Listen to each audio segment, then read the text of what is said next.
श्री राम, जय जय श्री राम।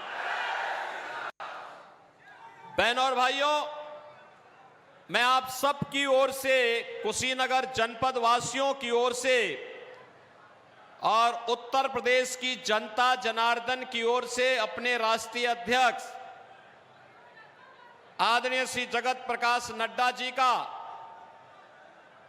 मर्यादा पुरुषोत्तम प्रभु श्री राम के पुत्र कुश के द्वारा स्थापित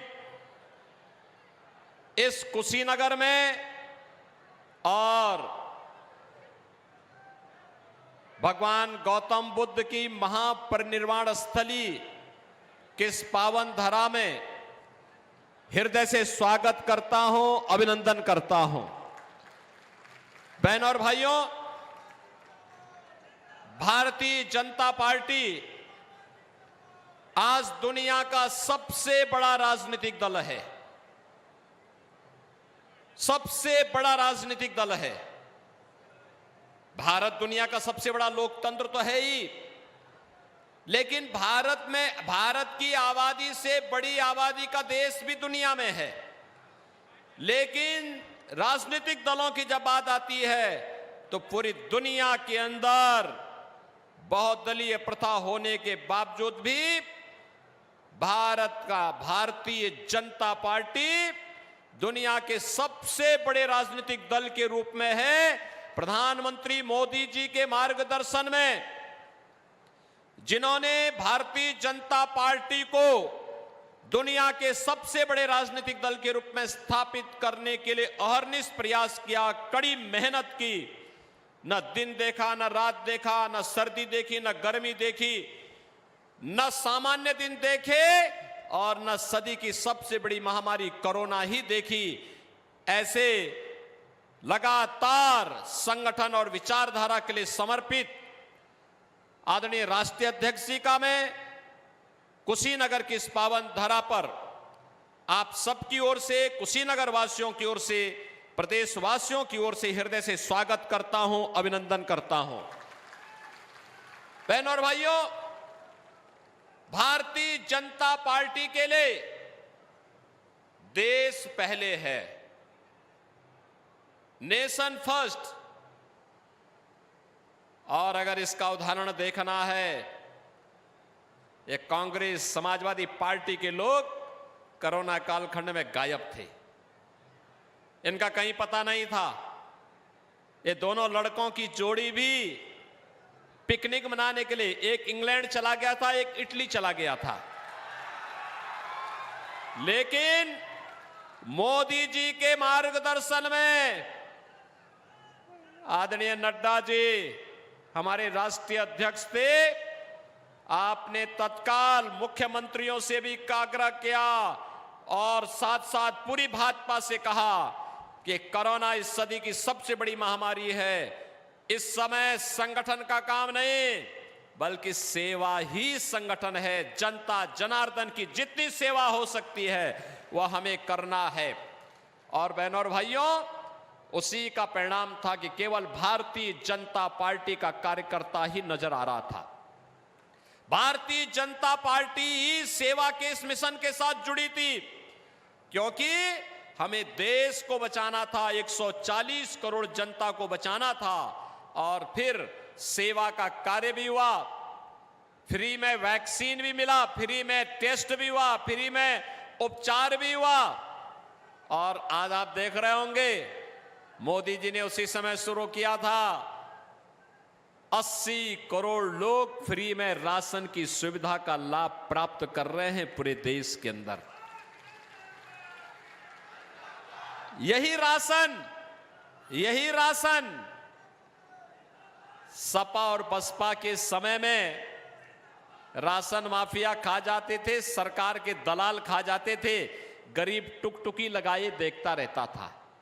और कुशीनगर को कौन नहीं जानता है, कुशीनगर में यही विजय दुबे हैं। हम लोग सड़कों पे उतर करके, मुसहर यहां भूख से मरता था, गरीब यहां भूख से मरता था, हम सड़कों पे उनके लिए आंदोलन करते थे। और बहनों और भाइयों, उस समय मेरे साथ यही अतुल सिंह, यही विजय दुबे, यही राजेश्वर सिंह और ये सभी कार्यकर्ता लग करके लड़ते थे प्रशासन के खिलाफ। समाजवादी पार्टी की ऐसी की तैसी फेरते थे हम लोग और उन गरीबों को राशन उपलब्ध कराते थे। आज मुझे प्रसन्नता है कि प्रधानमंत्री मोदी जी के नेतृत्व में हमने मुसहर जाति के हर परिवार को एक एक आवास दिलाने में सफलता प्राप्त की है और जहां पे वह रह रहा है उसका पट्टा भी उसके नाम पर करने में सफलता प्राप्त की है और उनको राशन कार्ड भी उपलब्ध करवाने का काम करने के साथ ही विगत 4 वर्ष से मोदी जी के द्वारा फ्री में राशन की सुविधा का लाभ भी उन्हें प्रदान किया जा रहा है। बहनों और भाइयों, इस जनपद का गौरव है। आपने देखा होगा जो आज कुशीनगर में आपको देखने को मिलता है, यह कार्य अचानक नहीं हुआ। पूरे देश के अंदर मोदी जी ने ऐसे ही देश की कायाकल्प की है, पूरे देश को ऐसे ही बदला है। सम्मान देश का बड़ा है दुनिया में, सीमाएं सुरक्षित हुई हैं, आतंकवाद पूरी तरह समाप्त हुआ है, नक्सलवाद का नेस्तनाबूद हुआ है और अब तो पटाखा भी जोर से फट जाए तो पाकिस्तान पहले सफाई देता है कि साहब मेरा हाथ नहीं है, क्योंकि उसे मालूम है ये नया भारत है, बोलेगा नहीं और छेड़ेगा भी नहीं, लेकिन अगर कोई छेड़ेगा तो उसको फिर छोड़ेगा भी नहीं। लेकिन ये काम क्या कांग्रेस और समाजवादी पार्टी कर पाएगी क्या? ये लोग तो कहते पाकिस्तान को मत छेड़ना, पाकिस्तान के खिलाफ मत बोलो, उसके पास एटम बम है। अरे पाकिस्तान का राग अलापने वालों, हिंदुस्तान के लिए बोझा मत बनो, चले जाओ पाकिस्तान में भीख मांगने के लिए, भीख भी नहीं मिलेगी वहां तो। मोदी जी 80 करोड़ लोगों को फ्री में राशन दे रहे हैं और पाकिस्तान में 23 करोड़ लोग, कुल आबादी 23 करोड़, वो भूख से मर रही है। बहनों और भाइयों, इंसेफ्लाइटिस भी यहां होती थी। कुशीनगर के लिए आदरणीय नड्डा जी का स्वागत और अभिनंदन इसलिए भी महत्वपूर्ण है, जब हमने इंसेफ्लाइटिस के खिलाफ अंतिम प्रहार प्रारंभ किया था तब माननीय नड्डा जी भारत के स्वास्थ्य और परिवार कल्याण मंत्री थे और आपने कहा जितना पैसा चाहिए, जितना दवा चाहिए, जितना संसाधन चाहिए हम भारत सरकार से उपलब्ध करवाएंगे। और उसी का परिणाम है इंसेफ्लाइटिस से सर्वाधिक मौतें कुशीनगर जनपद में होती थी। आज यहां का मासूम बचा है। तो बहनों और भाइयों, इसको मासूम को बचाने का श्रेय अगर दिया जाना चाहिए तो मोदी जी को दिया जाना चाहिए और नड्डा जी को दिया जाना चाहिए, जिनके कारण आज हम यहां के मासूम को बचाने में सफल हुए हैं। बहनों और भाइयों, कुशीनगर में मेडिकल कॉलेज होगा, एक कल्पना थी और आज तो तब नड्डा जी ही भारत सरकार के स्वास्थ्य मंत्री थे। जब कुशीनगर का प्रस्ताव देखा उन्होंने कहा अच्छा यही इंसेफ्लाइटिस से मौत होती है ज्यादा। हमने कहा एक मेडिकल कॉलेज जरूर दो। और बहनों और भाइयों, आज आपका मेडिकल कॉलेज बन करके लगभग तैयार होने जा रहा है। कुशीनगर में मेडिकल कॉलेज बन रहा है ना, कोई संदेह? और कुशीनगर में एयरपोर्ट भी बन गया है ना, और अभी तो यहां पे एक कृषि विश्वविद्यालय भी बन रहा है ना। महात्मा बुद्ध के नाम पर कृषि विश्वविद्यालय का निर्माण भी हम लोग यहां कराने जा रहे हैं। बहनों और भाइयों, कुशीनगर हम आते थे, सड़क है या गड्ढा है पता ही नहीं लगता था। आज तो जिस सड़क पर जाओ फराटा भरते हुए आप जा सकते हैं, एकदम बुलेट की स्पीड से चलते हैं आवाज। और पहले रिक्शा की स्पीड भी नहीं होती थी, पहले ट्रॉली की स्पीड होती थी कार की, और ट्रॉली की स्पीड क्या रही होगी तो आप ही जान सकते हैं। लेकिन आज कुशीनगर विकास की मुख्य धारा के साथ जुड़ करके जिस प्रक्रिया के साथ आगे बढ़ा है, बहनों और भाइयों, ये नए भारत की तस्वीर है। हाईवे, 4 लेन, 6 लेन, 12 लेन के हाईवे बन रहे हैं। विकास के बड़े बड़े कार्य, कई मेट्रो, रेल में भी नई नई चीजें, वंदे भारत, अमृत भारत, नमो भारत ट्रेन, IIT बन रहे हैं, गोरखपुर में एम्स बन गया है, IIM बन रहे हैं, IIIT, NIT, और हर घर नल की योजना भी, हर नल से जल भी, बाढ़ से बचाव की पुख्ता व्यवस्था भी, और भगवान बुद्ध की इस महापरिनिर्वाण स्थली को उसका गौरव प्राप्त हो, इसके लिए मोदी जी स्वयं यहां आए थे। यहां आकर के उन्होंने अंतर्राष्ट्रीय पर्यटन केंद्र के रूप में इसको विकसित करने के बड़े कार्यक्रम को आगे बढ़ाया। बहनों और भाइयों, बीच में कोरोना आ गया, अन्यथा अब तक कुशीनगर भी थाईलैंड और सिंगापुर की तरह चमकता हुआ दिखाई देता। और इसीलिए आज मैं आपके पास आया हूं। एक तरफ मोदी जी के नेतृत्व में देश के अंदर, ये बाहर, देश के अंदर अब तक जो चीजें चल रही हैं, 5 चरणों के चुनाव हो चुके हैं, 6ठा चरण कल है। और बहनों और भाइयों, मैं कह सकता हूं पूरे देश के अंदर एक ही नारा है, एक ही स्वर है। क्या है? फिर एक बार, कुशीनगर की आवाज में बोलेंगे, फिर एक बार, फिर एक बार, और अब की बार, अब की बार। जब कोई पूछता है, समाजवादी पार्टी और कांग्रेस के लोग पूछते हैं कि 400 पार कैसे, क्योंकि ये दोनों तो मिलकर के 400 सीटों पे चुनाव भी नहीं लड़ रहे हैं। तो जनता की ओर से आवाज आता है। क्या आवाज आती है? जो राम को लाए हैं। कितने लोग अयोध्या गए थे? वाह भाई, काफी बड़ी संख्या में लोग गए। आपने नई अयोध्या देखी होगी ना? ऐसे है जैसे लगता है साक्षात प्रभु राम अयोध्या में प्रकट होकर के अपना आशीर्वाद की कृपा बरसा रहे हों। बरसा रहे हैं ना? ये है नई अयोध्या। 500 वर्षों का इंतजार मोदी जी ने समाप्त करवा दिया।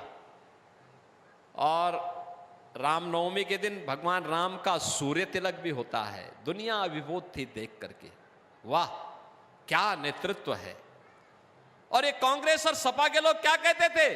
कहते राम हुए ही नहीं, कृष्ण हुए ही नहीं। कोई कहता राम का मंदिर बेकार बना है, और कोई कहता है राम का मंदिर बनाने का भारत में कोई मतलब नहीं था। ये कांग्रेस के लोग कहते हैं। और इसीलिए मैं कहता हूं, ये चुनाव राम भक्तों और राम द्रोहियों के बीच में आकर के सिमट गया है। जो राम भक्त हैं वह मोदी जी के साथ में हैं, जो राम द्रोही हैं वो भाजपा के विरोध में खड़े होकर के नकारात्मक स्वर के माध्यम से पाकिस्तान का राग अलाप रहे हैं। और इसलिए बहनों और भाइयों, हम लोग आए हैं आपसे कहने के लिए, जो देश की आवाज है उस आवाज के साथ कुशीनगर की आवाज भी जुड़नी है। और इसलिए जुड़नी है, अगर आप समाजवादी पार्टी और कांग्रेस का जो इंडी गठबंधन है, इनके मैनिफेस्टो, इनका घोषणा पत्र अगर आप देखेंगे, कितना खतरनाक है। देखो, ये गुमराह करेंगे, झूठ बोलेंगे। इनके पास जब जनता इनको ठुकरा चुकी है, इनको कोई घास नहीं डाल रहा इनके पास, तब ये लोग अनर्गल प्रलाप कर रहे हैं, झूठी अफवाह फैलाएंगे, तमाम झूठ बोलेंगे। इनका एक झूठ, इनके घटक का एक झूठ अभी परसों कोलकाता हाईकोर्ट ने बेनकाब किया है। ओबीसी का जितना आरक्षण था, 118 मुस्लिम जातियों को टीएमसी की तृणमूल कांग्रेस की सरकार ने दे दिया था। वहां के हाई कोर्ट ने उसको खारिज किया, कहा धर्म के आधार पर आरक्षण नहीं हो सकता। ओबीसी को मिलने वाला आरक्षण ओबीसी को ही मिलना चाहिए, मुसलमान को नहीं मिलना चाहिए। ऐसे ही अनुसूचित जाति के आरक्षण पर, पिछड़ी जाति के आरक्षण पर ये सेंध लगाएंगे, सावधान होना। ये लोग बाबा साहब भीमराव अंबेडकर का सम्मान नहीं करते, ये लोग सेंध लगाएंगे, इसलिए सावधान रहना। दूसरा, ये लोग क्या कहते हैं? कहते हैं आएंगे तो पर्सनल लॉ लागू करेंगे। पर्सनल लॉ का मतलब जानते हैं आप? ताली वाली शासन। बेटी स्कूल नहीं जा पाएगी, महिलाएं बाजार नहीं जा पाएंगी, उनको बुर्के में घर के अंदर कैद रहना पड़ेगा। 3 तलाक की जो कुप्रथा को मोदी जी ने समाप्त किया, उस 3 तलाक की कुप्रथा को ये लोग फिर से पुनर्जीवित करके उच्छृंखलता और उदंडता को बढ़ावा देने का काम करेंगे। ये लोग भारत बाबा साहब भीमराव अंबेडकर के द्वारा बनाए गए संविधान पर विश्वास नहीं कर रहे हैं, कह रहे हैं पर्सनल कानून लागू करेंगे। अरे देश, कश्मीर में धारा 370 मोदी जी ने समाप्त की, जिससे डॉक्टर श्यामा प्रसाद मुखर्जी जी के उस सपने को साकार किया जा सके कि एक देश में एक प्रधान, एक विधान और एक निशान ही रहेंगे, और वही रखने की दृष्टि से पूरे देश के अंदर आज कश्मीर भी भारत का हिस्सा बना है। आज कुशीनगर का व्यक्ति भी कश्मीर में जाकर के जमीन खरीद सकता है, नौकरी प्राप्त कर सकता है। अन्यथा कांग्रेस ने तो यह व्यवस्था कर दी थी कि कुशीनगर या उत्तर प्रदेश का कोई व्यक्ति जम्मू कश्मीर में जाकर के जमीन नहीं खरीद सकता था, वहां प्रॉपर्टी नहीं ले सकता था, वहां नौकरी नहीं कर सकता था। बहनों और भाइयों, ये देश के विभाजन की नींव पैदा करने वाले लोग हैं, और कितनी खतरनाक मंशा है। कहते हैं सत्ता में आएंगे तो अल्पसंख्यकों को उनकी रुचि के अनुरूप खान पान की स्वतंत्रता देंगे। मैं आपसे पूछना चाहता हूं, क्या अल्पसंख्यक और बहुसंख्यक का भोजन अलग अलग होता है क्या? अरे जो भोजन रोटी आप खाते होंगे वह भी खाता होगा, चावल आप भी खाते हैं वह भी खाता होगा, सब्जी और दाल आप भी खाते होंगे वह भी खाता होगा, चीनी और गुड़ आप भी इस्तेमाल करते होंगे वो भी इस्तेमाल करता होगा। लेकिन हां, एक जगह में दोनों ठहर जाते हैं, दोनों के राह अलग अलग होते हैं। जहां पर मुसलमान गौ कसी करता है, गौ मांस खाने की चेष्टा करता है, हिंदू शक्ति के साथ खड़ा होकर कहता है कि गौ हमारी माता है, जन्म जन्म का नाता है, ये हम नहीं होने देंगे। लेकिन कांग्रेस का घोषणा पत्र कहता है, कांग्रेस का घोषणा पत्र कहता है कि अगर सत्ता में आए तो खान पान की स्वतंत्रता देकर के गौ कसी को बढ़ावा देंगे। क्या आप ये पाप करेंगे क्या? अरे आज के दिन पर तो आप कह सकते हैं अपनी वर्तमान और भावी पीढ़ी को कि हमने अयोध्या में रामलला को विराजमान होते हुए देखा है। बोल सकते हैं ना? बोल सकते हैं ना? 22 जनवरी को जब मोदी जी प्राण प्रतिष्ठा का कार्यक्रम अयोध्या में कर रहे थे, आपने वो दृश्य देखा कि नहीं देखा? टेलीविजन में कितने लोगों ने देखा है? सभी ने देखा है। अपनी वर्तमान और भावी पीढ़ी को बोल पाएंगे ना कि हमने देखा है? बोलेंगे ना? और आप ये भी कह सकते हैं, ये मोदी जी को जो ताकत मिली है, या योगी जी को जो ताकत मिली है, या नड्डा जी को जो ताकत मिली है, ये ताकत हमारी अपनी नहीं है। ये ताकत आपके द्वारा कमल के फूल पर जो बटन दबाया जाता है ना, ये उसी की ताकत है। तो वास्तविक श्रेय किसको जाता है इसका? आपको, आपको इसका श्रेय जाता है। आप अपनी पीढ़ी को बोलिए, वर्तमान पीढ़ी को बोलिए, कहिए साहब राम मंदिर हमने बनाया है, बोलिए। क्योंकि जिसने भी कमल चुनाव चिन्ह पर वोट दिया है वह इसको बोलने का अधिकारी है कि राम मंदिर मैंने बनाया है, क्योंकि मैंने कमल चुनाव चिन्ह का बटन दबाया है। बोल सकते हैं ना?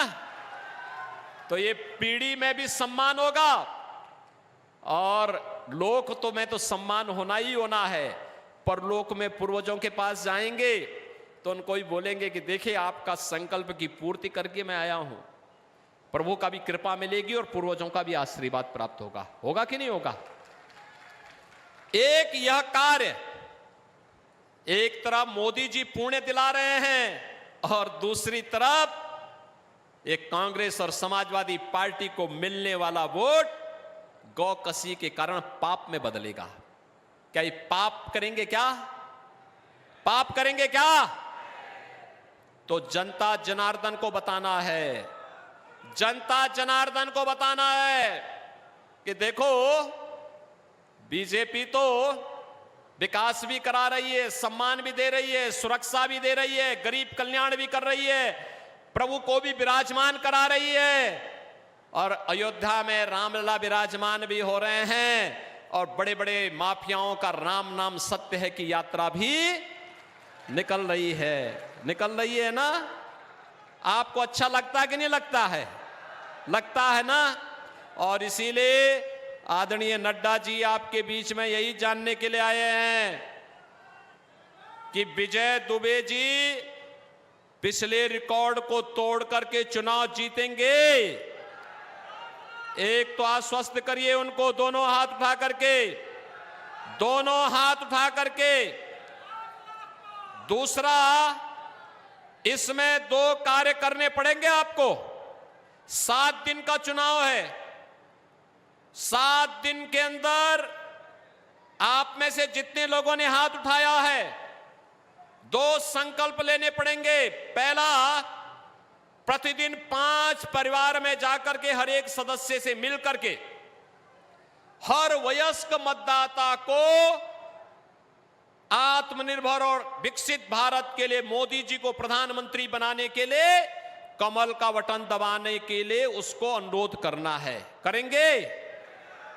और दूसरा, चुनाव के दिन 1 जून को, किस दिन चुनाव है? 1 जून को इन सभी परिवारों को, यानी एक दिन में 5 परिवार, तो 7 दिन में 35 परिवार, यही होगा ना? तो 35 परिवारों में जितने भी वोटर होंगे उन सब को लेकर के मतदान केंद्र में जाना है और कमल के चुनाव चिन्ह पर वोट देने के लिए उनको तैयार करके भारतीय जनता पार्टी को जिताना है। करेंगे? ये 2 काम कर लेंगे? कर लेंगे? विजय दुबे जी भारी बहुमत से विजयी बनकर के जाएंगे ना? उनके नाम के अनुरूप परिणाम यहां आएगा। लेकिन चुनाव हमें रिकॉर्ड वोट से जीतना है, ये बताओ मुझे।